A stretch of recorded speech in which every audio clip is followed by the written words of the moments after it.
निश्चय गोटे 25 वर्ष सरकार जेतबे से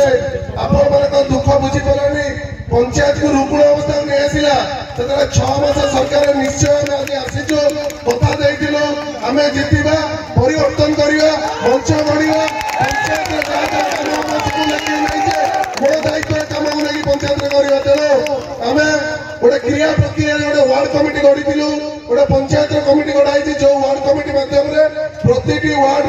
से कार्य गढ़ाई तेणु प्रति वार्ड रे जहाँ जहाँ सामूहिक कार्य अच्छी से कार्य मत समस्त देते समस्त कम देते आपंकर संगी मंदिर हो मंगला मंदिर जेकोसी मंदिर सब मंदिर अच्छे मुझे मंच प्रतिश्रुति देती 7 ରୁ 8 दिन पर समस्त कार्य गोटे गोटे कर चालू जो मानकर घर ना जमी ना कार्यक्रम आरंभ करदे खूब शीघ्र 2 ରୁ 3 मास भर